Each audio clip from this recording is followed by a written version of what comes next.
దేవుని నామానికి స్తోత్రములు. మన ప్రభు అయిన యేసుక్రీస్తు వారి నామం పేరిట మీ అందరికీ ఉదయకాలపు శుభాలు తెలియజేస్తూ ఉన్నాను. దేవుని వాక్యంలో ఈనాటి ఆత్మీయ అనుదినాహారంగా నిర్గమాకాండము 15వ అధ్యాయము 11వ వచనాన్ని చదువుకుందాం. యెహోవా, వేల్పులలో నీ వంటి వాడెవడు? పరిశుద్ధతను బట్టి నీవు మహనీయుడవు, స్తుతి కీర్తనలను బట్టి పూజ్యుడవు, అద్భుతములు చేయువాడవు, నీ వంటి వాడెవడు అనేటువంటి వచనాన్ని మనం చూస్తున్నాం. భక్తుడైనటువంటి మోషే కీర్తన ఇది. ఈ కీర్తనలో మోషే గారు ఆనాడు ఎర్ర సముద్రమును పాయలు చేసి ఆరిన నేల మీద వారు అవతలి ఒడ్డుకు దాటి వెళ్ళిన తర్వాత పాడినటువంటి కీర్తన. ఈ కీర్తనలో ఈ 14వ అధ్యాయంలో అంతా కూడా ఎర్ర సముద్రము పాయలుగా చేయబడినటువంటి సందర్భం. వారు ఆరిన నేల మీద దాటి అందరూ కూడా అవతలి ఒడ్డుకు చేరిన తరువాత మోషే భక్తుడు రచించిన ఈ కీర్తనలో దేవుని గొప్పతనాన్ని, దేవుని యొక్క ఆయన మహిమను కొనియాడుతూ కీర్తించినటువంటి కీర్తన భాగం ఇది. ఇందులో ఆయన ఏమంటున్నాడు? ఒక్క మాట మనం చూస్తే, యెహోవా, వేల్పులలో నీ వంటి వాడెవడు? వేల్పులు అంటే ఇలవేల్పులు అనగా దేవతలు, దేవుళ్ళు అంటే అప్పటికే ఎంతోమంది ఉన్నారు కనుక ఆయన చెప్తున్నాడు, వేల్పులలో నీ వంటి వాడు ఎవడు? మనుషులు ఎంతోమంది మరి అనేకమైన వాటిని చూసుకుంటూ, ప్రకృతిని చూస్తూ, అవి దైవాలని చెబుతూ వాటిని పూజించినటువంటి సందర్భంలో ఈయన ఎంత మహిమ గలవాడో చూపిస్తూ, యెహోవా, వేల్పులలో నీ వంటి వాడెవడు? పరిశుద్ధతను బట్టి నీవు మహనీయుడవు. ఆయన పరిశుద్ధుడు. పరిశుద్ధతను బట్టి ఆయన మహా గొప్పవాడు. ఆయనకున్న పరిశుద్ధత ఈ లోకంలో ఎవ్వరికి, మనిషికి, ఏ వ్యక్తికి లేదు. అంతటి పరిశుద్ధుడు గనుకనే కోట్ల కొలది దూతలు ఆయన ఎదుట ఆయన ఇదే పదంతో ఆయన స్తుతిస్తూ ఉన్నారు. ఏమని? పరిశుద్ధుడు, పరిశుద్ధుడు, పరిశుద్ధుడు అని నిత్యము గాన ప్రతిగానములు వారు చేస్తూ ఉంటారు. ఆ పరలోకమంతా ధ్వనించేలా దేవుని పరిశుద్ధతను కొనియాడతారు. పరిశుద్ధత అనే మాటకు అర్థం ఏంటంటే దేవుని లోపటికి పాపం రాకుండా ఉండటం. దేవుడు దుష్టత్వానికి, పాపానికి, చెడుతనానికి ఆయన అతీతుడు. ఆయన వేరుగా ఉండేవాడు. ఆయన లోపటికి పాపము రాదు, పాపము లోపటికి ఆయన పోడు. అందుకే ఆయన మహా తేజస్సు కలిగిన వాడు, పరిశుద్ధత కలిగినటువంటి దేవుడు. నిర్గమాకాండము 15:11లో మనం చదివిన ఈ వచన భాగంలో పరిశుద్ధతను బట్టి నీవు మహానీయుడవు అంటున్నాడు.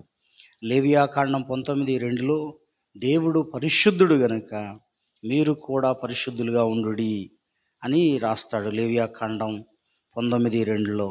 కనుక దేవుడు పరిశుద్ధుడు అనేటువంటి మాటను బట్టి చూస్తే, నేను పరిశుద్ధుడును గనుక మీరు కూడా పరిశుద్ధులై ఉండుడి అంటాడు. పేతురు రాసిన మొదటి పత్రిక 14:16లో కూడా అంటాడు. ఏమని అంటే, మీరు దేవుడు పరిశుద్ధుడై ఉన్న ప్రకారము, ఆయన పరిశుద్ధుడై ఉన్న ప్రకారము మీరును సమస్త ప్రవర్తన యందు పరిశుద్ధులై ఉండుడి అని అంటాడు. కాబట్టి దేవుడు పరిశుద్ధుడు. ఆయన లోపటికి పాపం రాదు, పాపములోనికి ఆయన పోడు. ఆయన ఎంతో మరి గొప్పవాడు. అలాంటి దేవుడు ఆయన వలె మనల్ని కూడా, దేవుని వలె మనల్ని కూడా బ్రతకమని ఆయన చెప్తున్నాడు. దేవుని వలె మనము బ్రతుకుట పరిశుద్ధత. ఆయన స్వభావము నీతియుక్తమైన స్వభావము. ఆయన గుణలక్షణాలు శ్రేష్టమైనవి. ఆయన మంచితనం చాలా గొప్పది. ఆయన దీర్ఘశాంతుడు, ఆయన దయాళుడు, ఆయన ప్రేమాయి ఉన్నాడు. ఆయన గుణలక్షణాలు వెలుగై ఉన్నాడు. నీతి, సత్యము, యథార్థత, అనేక మంచి లక్షణాలు కలిగిన వాడు దేవుడు. అలాంటి లక్షణాలలోనికి మనం కూడా వెళ్ళాలని, ఆయన లోకానికి, పాపానికి వేరుగా బ్రతకమని ఆయన చెప్తున్నాడు. మన ప్రవర్తన అంతట్లో మనం కూడా పరిశుద్ధత కలిగిన జీవితాన్ని జీవించాలని దేవుని వాక్యం సెలవిస్తూ ఉంది. కనుక ఈరోజు ఉదయకాలంలో దేవుడు మనకి పరిశుద్ధత కలిగి బ్రతకమని ఆయన కోరుతా ఉన్నాడు. పరిశుద్ధత కలిగి ఉంటే మనకి ఏంటి అని మనం ఆలోచన చేస్తే, నిజంగా పరిశుద్ధత కలిగిన వ్యక్తి పరలోకంలో ఉంటాడు. పరిశుద్ధత కలిగిన వ్యక్తి జీవితంలో ఎంతో ఆశీర్వాదాన్ని పొందుతాడు. పరిశుద్ధత అనేది ఏమైతే ఉందో అట్టి స్వభావాన్ని బట్టి మనం నిజంగా ఎవరికీ భయపడము, దేవునికి మాత్రమే భయపడి జీవిస్తాం. సాతానుని జయించగలుగుతాం, లోకాన్ని జయించగలుగుతాం. కాబట్టి పరిశుద్ధత అనేది మనము కలిగి బ్రతకమని వాక్యం సెలవిస్తూ ఉంది. లోకానికి వేరుగా ఉండాలని చెప్తుంది. ఎందుకంటే మనల్ని దేవుడు లోకంలో నుండి బయటకు తీశాడు. లోకంలో నుండి వేరుగా ఆయన మనల్ని చేశాడు, వేరుపరిచాడు. ఆయన లోకంలో నుండి వేరుపరిచాడు, పాపంలో నుండి వేరుపరిచాడు. అలాంటిది మనం ఇంకా మళ్ళీ ఎందులో నుంచి అయితే బయటకు వచ్చామో మళ్ళీ అందులోకి పోవడం అనేది మంచిది కాదు. ఏ పాపంలో నుంచి బయటకు వచ్చామో మళ్ళీ తిరిగి అదే మనం చేస్తే అది పరిశుద్ధత కాదు. గనుక దేవుడు అంటున్నాడు, నేను పరిశుద్ధుడను గనుక మీరును పరిశుద్ధులై ఉండుడి అని ఆయన మాట్లాడుతున్నాడు. ఆయన ఎంత పరిశుద్ధుడో అలాగిన మనలో కూడా పరిశుద్ధత కలిగి బ్రతకమంటున్నాడు. ఇది సాధ్యమా? పరిశుద్ధత కలిగి బ్రతకటం సాధ్యమా? ఈ పాపలోకంలో, ఈ పాపభూయిష్టమైన లోకంలో, ఈ చెడ్డ లోకంలో అది కష్టంగా ఉందండి, అది చాలా ఇబ్బందికరంగా ఉందండి. చాలా ట్రై చేస్తున్నాము, మేము అలా ఉండాలని ట్రై చేస్తున్నాము, ఇలా మాట్లాడకూడదని ట్రై చేస్తున్నాము, అది చాలా కష్టంగా ఉంది. అవును, కష్టంగానే ఉంటుంది, అది ఇబ్బందికరంగానే ఉంటుంది. అది అయినా కూడా దాన్ని మనం ప్రయాసపడాలి, పరిశుద్ధత కలిగి ఉండుటకు మనం ప్రయాసపడాలి అంటాడు. దాన్ని ప్రయత్నించమంటాడు. హెబ్రీయులకు రాసిన పత్రికలో ఆ మాట మనం చదవగలం. హెబ్రీయులకు రాసిన పత్రికలో 12వ అధ్యాయంలో ఆ వచనాన్ని మనం చూస్తాం. 14వ వచనంలో, అందరితో సమాధానమును పరిశుద్ధతయు కలిగి ఉండుటకు ప్రయత్నించడి. నీవు పరిశుద్ధతను కలిగి ఉండటానికి ప్రయత్నం చేయాలి. మనం సమాధానం కలిగి ఉండటానికి ప్రయత్నం చేయాలి. ప్రయత్నించుడి అన్నాడు. అంటే మనము ప్రయత్నించకుండా అమ్మో ఇది చాలా కష్టము, అమ్మో ఇది నా వల్ల కాదేమో అని మనం అనటానికి వీలు లేదు. నువ్వు అలా ఉండి ట్రై చేయి, ప్రయత్నం చేయి, పోరాటం చేయి. మనము అలా పోరాటం చేయాలి. అది అప్పుడు దేవుడు మనకు సహాయం చేస్తాడు.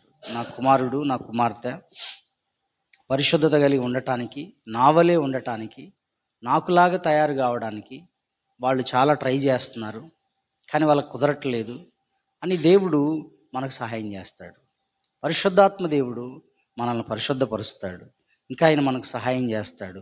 మనల్ని ఎంతగా అది ఎలా సాధ్యము అని అంటే, మనం దేవునికి ఎంత సమీపంగా బ్రతుకుతామో అలా మనం అప్పుడు మాత్రమే పరిశుద్ధత కలిగి ఉండగలుగుతాం. దేవునికి సమీపంగా ఉండే దానిని బట్టే మనకు పరిశుద్ధత వస్తుంది. నీవు దేవుని వాక్యానికి ఎంత సమీపంగా ఉంటే, నీవు ఎంత ప్రార్థనలో దేవుని యొక్క సన్నిధికి సమీపంగా ఉంటావో దాన్ని బట్టే పరిశుద్ధత వస్తుంది.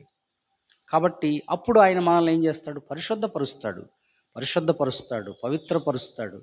మాటల్లో, క్రియల్లో నువ్వు సాధించాలనుకుంటున్నావు, నువ్వు ట్రై చేస్తున్నావు, పోరాటం చేస్తున్నావు.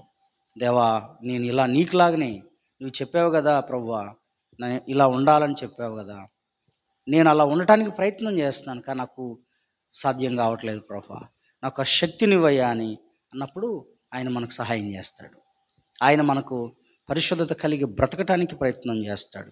మనం పరిశుద్ధత కలిగి ఆయన సన్నిధిలో బ్రతుకుతున్నప్పుడు మనల్ని ఆ స్థాయిలో మనం రాకపోయినా, దేవుని యొక్క స్థాయిలో రాకపోయినా, లోకం మనల్ని చూస్తుంది, ప్రపంచం మనల్ని చూస్తుంది.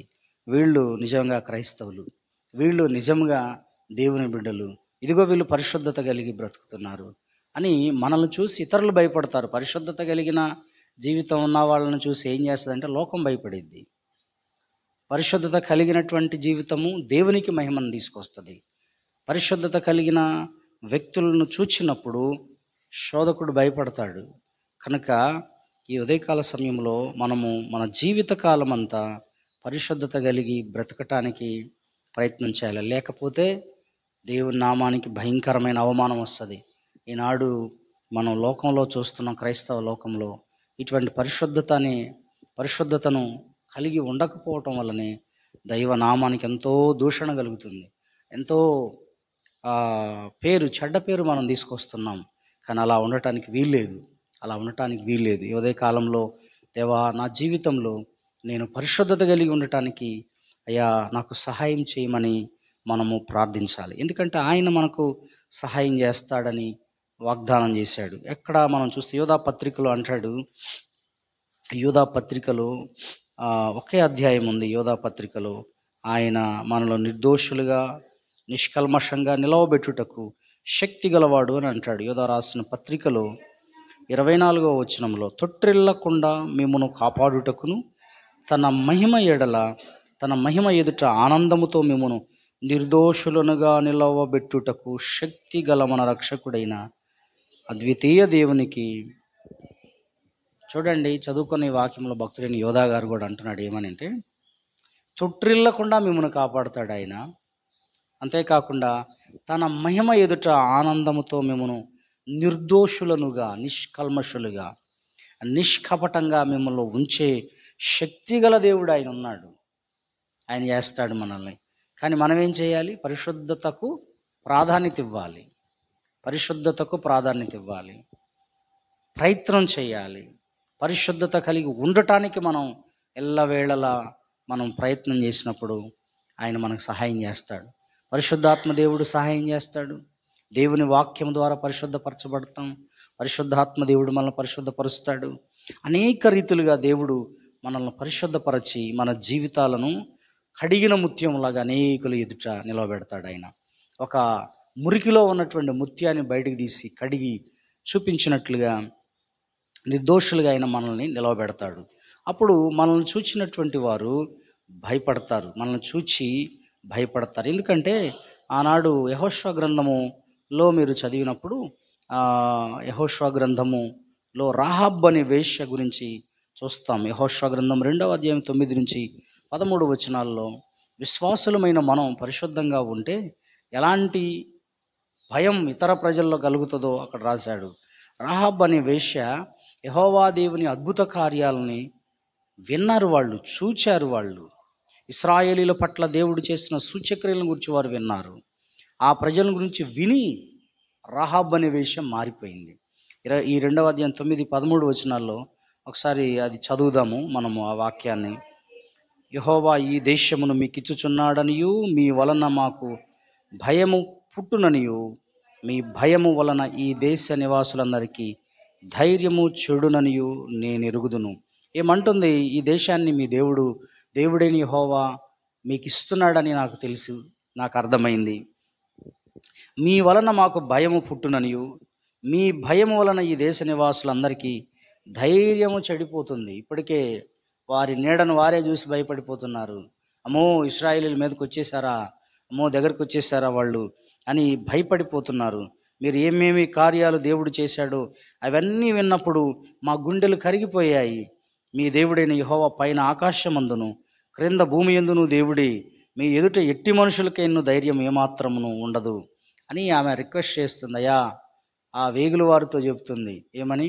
అయ్యా, మీరు ఈ దేశాన్ని ఆక్రమించినప్పుడు నేను ఇప్పుడు మిమ్మల్ని కాపాడాను కదా, వేగుల వారితో నేను ఇప్పుడు మిమ్మల్ని కాపాడాను కదా, అలాగే నా కుటుంబాన్ని కాపాడండి, నా కుటుంబీకులను నన్ను మీరు కాపాడమని ఆమె రిక్వెస్ట్ చేసింది. చూసారా, ఈ వాక్య భాగంలో మనం గమనిస్తే సేవకులే కాదు ప్రజలు కూడా, ఆయన బిడ్డలకు కూడా మనం అందరం పరిశుద్ధ జనంగా ఉండాలని, అలా ఉన్నప్పుడు అన్యులు కూడా మనల్ని చూసి మారుతారు. మనల్ని చూసి మనలో క్రీస్తుని వాళ్ళు చూస్తారు, మనలో దేవుణ్ణి వారు చూస్తారు. మన జీవితాల ద్వారా దేవునికి మహిమ వస్తుంది.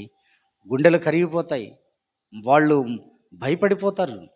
కానీ ఈరోజు మన వాళ్ళని చూసి భయపడటానికి కారణం మనలో పరిశుద్ధత లోపించింది. ఈరోజు ఆనాడు దేవుడు ఇశ్రాయేలు వారికి వారి జీవితాలని వారు ఎంత పరిశుద్ధత కలిగి వాళ్ళు ఉన్న స్థితిని చూసి భయపడ్డట్లుగాని ఈ రోజున మనం కూడా పరిశుద్ధత కలిగి జీవిస్తే నిజంగా అన్యులు మారతారు. అన్యులు ఈరోజు ఎత్తి చూపించేది ఏంటంటే మనలో ఉన్న లోపాలను. నేటి నామకార్థ వేషధారణ క్రైస్తవ్యాన్ని వారు చూసి అది చూపిస్తున్నారు. కానీ బైబిల్ అలా చెప్పట్లేదు. నేను పరిశుద్ధుడను గనుక మీరును పరిశుద్ధులై ఉండడని ఆయన చెప్పాడు. పరిశుద్ధత అనేది దైవ గ్రంథంలో ఇక్కడ తప్ప ఎక్కడా లేదు. ఎందుకంటే మన దేవుడు పరిశుద్ధుడు. మన దేవుడిలో పరిశుద్ధత ఉంది. ఆయన పిల్లల్లో మనలో కూడా పరిశుద్ధత ఉండాలి. నీ రక్షకుడు మన ప్రభువైన యేసుక్రీస్తు వారు పరిశుద్ధుడు. ఆయన ఈ లోకంలో పాపరహితుడిగా, పాపం లేనివాడిగా జీవించాడు.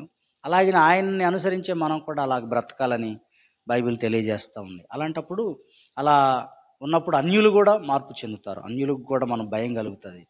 పోనీ ఎక్కడి దాకా అన్యులతో మనకు పని లేదు. మన ఇంట్లో వాళ్ళు మార్పు చెందని అన్నదమ్ములు, మార్పు చెందని తల్లిదండ్రులు, మార్పు చెందని ఎవరున్నారో ఇంట్లో వాళ్ళు భయపడతారు. నేను రక్షణ పొందిన ప్రారంభ దినాల్లో నాకు భయపడేవాళ్ళు. మా చుట్టుపక్కల ఉన్న వాళ్ళందరూ భయపడేవాళ్ళు. నేను వెళ్తూ ఉంటే చిన్న వయసే నాది. నన్ను చూసి పెద్ద వయసు ఉన్న వాళ్ళు చుట్టలు తాగేవాళ్ళు. ఆ చుట్టలు తీసి పక్కన పెట్టేవాళ్ళు. సిగరెట్లు తాగేవాళ్ళు పక్కన పడేసేవాళ్ళు. మా అన్నయ్య గారు సిగరెట్ తాగేది కూడా పెద్ద సిగరెట్ని ఇలా అని నలిపేసి జేబులో వేసుకునేవాడు. అలా అందరూ, మా నాన్నగారు భయపడేవాడు. నేనేమీ చేయలేదు వాళ్ళకి. నేనేమి ఇలా నాకు భయపడినా నేనేమి చేసింది లేదు. వాళ్ళు అలా భయపడిపోయేవాళ్ళని చూసి. ఇదంతా ఎక్కడిది అంటే మనలో ఉండేటువంటి ఆ హోలీనెస్, ఆ యొక్క పరిశుద్ధతను బట్టి. కాబట్టి ఎలా మనం పరిశుద్ధులం అవుతాము అని మనం ఆలోచన చేస్తే దేవుని వాక్యంలో ఆయన కల్వరి శిలువలో కార్చిన రక్తం చేత మనం నిరంతరము కడగబడటం ద్వారా పరిశుద్ధపరచబడతాం. అలాగనే ఆయన వాక్యాన్ని నిరంతరము చదవడం ద్వారా పరిశుద్ధపరచబడతాం. ఆయన సన్నిధిలో మనం ఉండటం ద్వారా పరిశుద్ధపరచబడతాం. ఆయన వాక్యాన్ని దినదినం చదవడం ద్వారా, వినడం ద్వారా మనం ఎప్పటికప్పుడు కరెక్షన్ చేసుకుంటాం. ఏ తప్పులు ఉన్నాయో మనలో, ఏ అవిధేయతలు ఉన్నాయో వాక్యాన్ని బట్టి కరెక్షన్ చేసుకుంటాం, శుద్ధి చేసుకుంటాం. అప్పుడు అది పరిశుద్ధత అవుతుంది. కరెక్షన్ చేసుకునేవాడు పరిశుద్ధత కాలేడు. ఒకవేళ పడ్డా కూడా, ఒకసారి లోపించినా కూడా మళ్ళీ తిరిగి లేచే శక్తి వాక్యానికి, లేపే శక్తి వాక్యానికి ఉంది. నిర్దోషులుగా నిలవబెట్టే శక్తి వాక్యానికి ఉంది. కనుక మనం ఆయన రక్తంతో కడుగుబడాలి. నిరంతరం ఆయన వాక్యంతో మనం శుద్ధి చేసుకోవాలి, కరెక్షన్ చేసుకోవాలి. సేవకులు బోధిస్తున్నప్పుడు ఆ బోధలు విని మనం మార్చుకోవాలి. పరిశుద్ధత, పరిశుద్ధత, పరిశుద్ధత. మాటల్లో పరిశుద్ధత, చూపుల్లో పరిశుద్ధత, క్రియల్లో పరిశుద్ధత, మన యొక్క బిహేవియర్లో పరిశుద్ధత. ఏది దేవునికి వ్యతిరేకంగా ఉందో, ఏది వాక్యానికి విరుద్ధంగా ఉందో దాన్ని కరెక్షన్ చేసుకుంటూ బ్రతకటానికి ప్రయత్నించడమే పరిశుద్ధత. పాపానికి వేరుగా బ్రతకటమే పరిశుద్ధత. లోకానికి వేరుగా బ్రతకటమే పరిశుద్ధత. అది కొద్ది కష్టమేనండి, అది సాధ్యం కాదండి.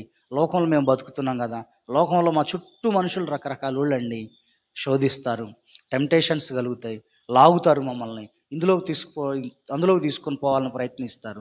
ఇవన్నీ మాకు ఉంటాయండి. ఉండొచ్చు. అలాంటి మనుషుల మధ్యలో మేము ఉంటున్నామండి. ఆయన అంటాడు, ఎవరు?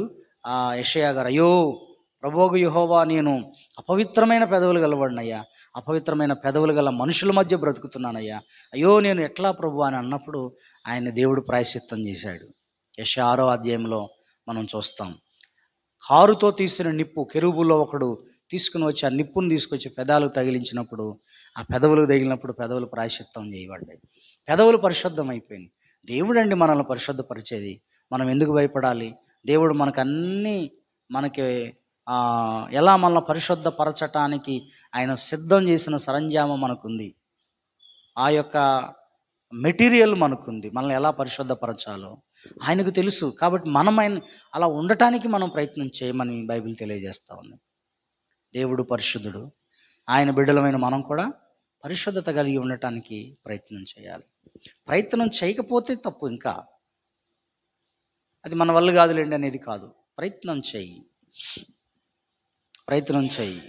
బూతులు మానడం ప్రయత్నం చేయి. ఇంకా అబద్ధాలు చెప్పడం మానేయి. ప్రయత్నం చేయి. ఇంకా ఏ తప్పులైతే నీలో ఉన్నాయో వాటిని సరిదిద్దుకోవడానికి ప్రయత్నం చేయి. ట్రై చేయి. యేసయ్యా, నీ రక్తంతో నన్ను కడుగు ప్రభు, ఇది ఉంది నాలో, ఈ అవిధేయత ఉంది, దీన్ని మార్చుకోవడం నా వల్ల కావట్లేదు, నాకు శక్తి నువ్వు, నీ రక్తంతో కడుగు, నీ వాక్యంతో కడుగు, నీ ఆత్మతో నన్ను పరిశుద్ధపరచు, సరిదిద్దు. నిరంతరము అలా మనం చేస్తున్నప్పుడు నిజంగా సాధ్యమేనండి, అది అసాధ్యమేమి కాదు.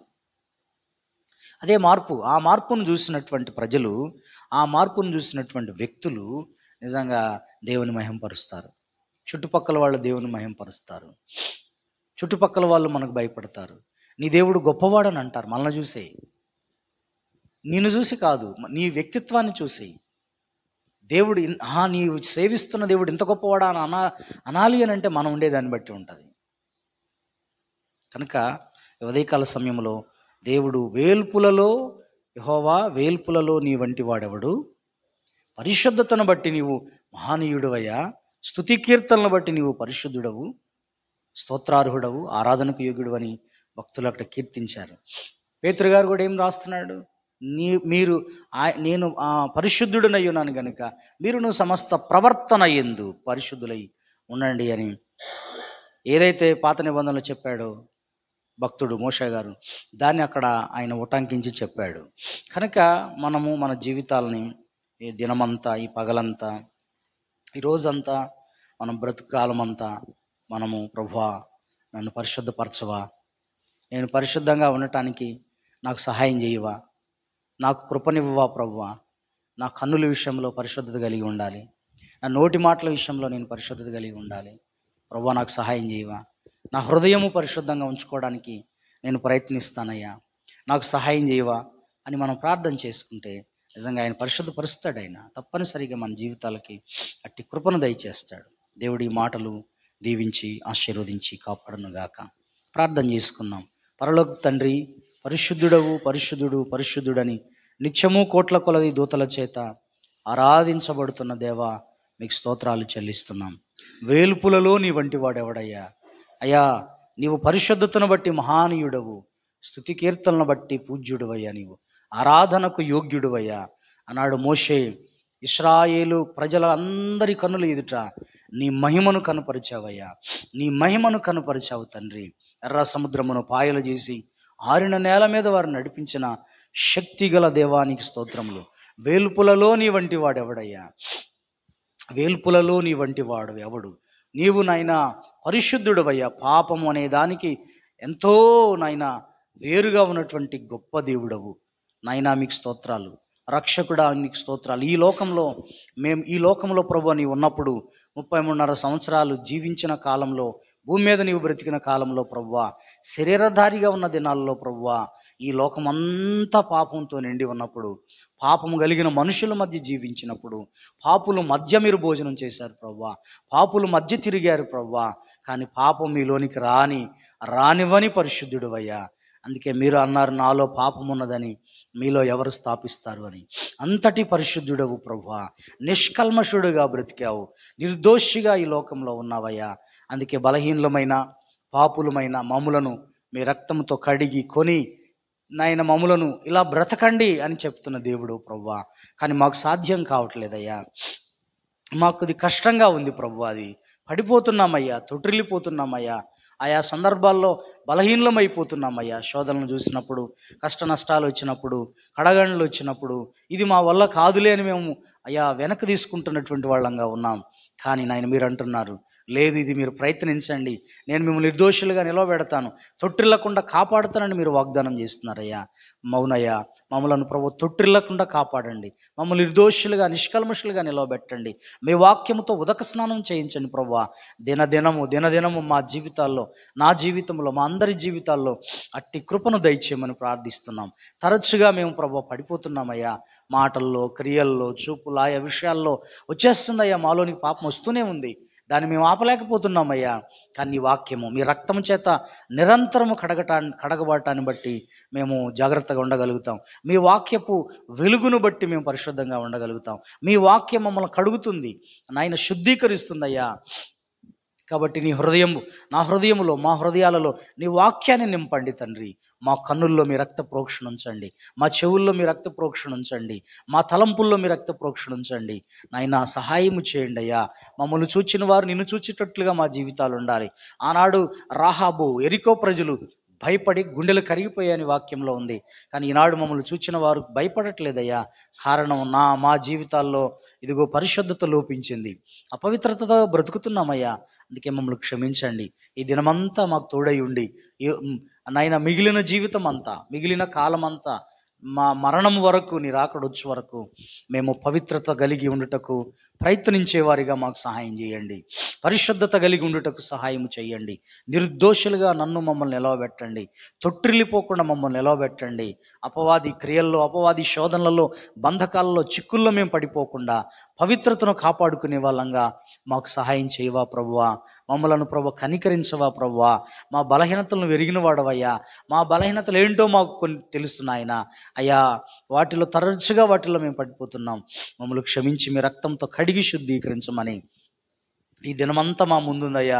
ఈ దినమంతా మీ తోడు, సహాయం, నీ బిడ్డల ఉద్యోగాల్లో, పనుల్లో, వ్యాపారాల్లో, వాళ్ళ వృత్తులు ఏమైతే చేస్తారో అన్నిట్లో వారికి మీ సహాయం దయచేయండి. మీ బలమునివ్వండి, మీ శక్తినివ్వండి తండ్రి, కృపనివ్వండి. నా దేవా, మీకు స్తోత్రాలు చెల్లిస్తున్నాం.